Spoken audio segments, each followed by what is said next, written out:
Good morning, my wild and beautiful friends. 'Tis the season for roasted chestnuts. Trying to figure out the best way to cook them up? I got you. Keep on watching to see how we do it. Okay friends, here's where you need to find some chestnuts. I found these at a specialty grocery store in Salt Lake. You can also get them online, and a lot of grocery stores carry them throughout the season. Go through your nuts and make sure they're nice and firm and not discolored. Now before we rinse, to make it a little easier and less slippery, I'm going to score all of our chestnuts. Now this took me quite a bit of practice. I ruined 3 or 4 batches before I figured out how to actually score them. So I'm gonna do my very best to explain what I'm doing to you, because I feel like it was really hard for me to find this information. I'm using my sharpest paring knife type knife. While the flat side of the chestnut is down, I'm going to start on one of those sides and go around the top to the other side. You can see I'm scoring right there. I'm also going to set it down on that flat side and go across with the knife as well. You can also use kitchen shears to get yourself started on that little edge right there. And then you can either go in with a scissor, or I found that I liked going with that knife across there as well.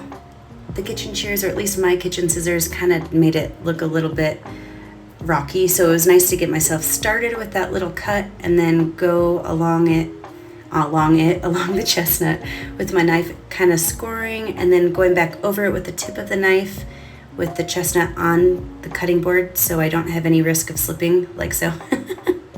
But as you can see, it goes all the way through the shell part, just not into the actual nut. And then we're going to throw all these little guys, once they're scored, into some water for about 20 minutes. This is going to help that shell soften, so when we cook them up, they will be really easy to peel. 20 minutes has passed. I'm putting these into a large skillet.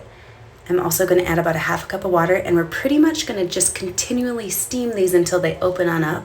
My heat is on medium, and I'm going to be moving these little guys around here and there. As soon as the water evaporates, I'll add another half cup of water to keep that steam really going. As you can see, they're starting to open up just a titch here. It'll be a little bit more obvious in the next frame, I hope. But I'm moving them around so they don't get too dark on the bottom. So they're kind of simultaneously steaming and roasting in the pan. And I'm gonna just keep doing this until those shells open up to the point where we can peel them and get into that meat. For these particular chestnuts and my stove, this took me about 40 minutes of adding water, letting it reduce down, adding more water, letting it reduce down. You can see they're starting to open here. I just keep putting that lid on, letting it steam until that water runs out, moving them around, add more water. And then I start to remove them. See how it's popped there? I'm gonna remove these and let the rest open on up, and we will be almost ready to enjoy them. Fun little chestnut fact: while I was doing all my research, I found out they're a very low-fat food. I guess I assumed since they're a nut they were high-fat. They are not. They do taste a little bit like sweet potatoes as well.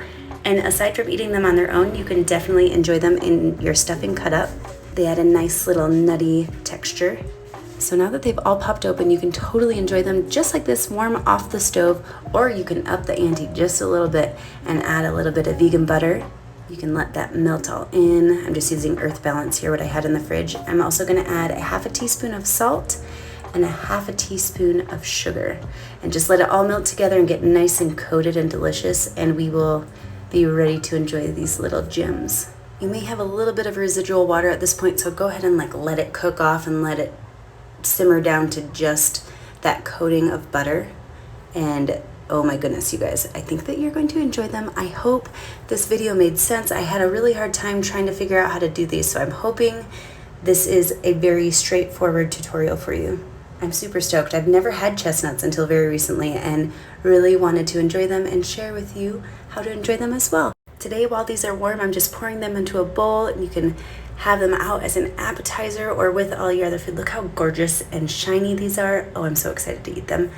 Since we soaked them and then steamed them for so long, they peel super easily. And they almost look like a walnut. They've got that kind of texture to me. They're definitely softer than a Walmart than a walnut though. I hope that you enjoy them as much as I do, and I really hope you're having a lovely holiday season. I can't wait to talk to you soon. Cheers.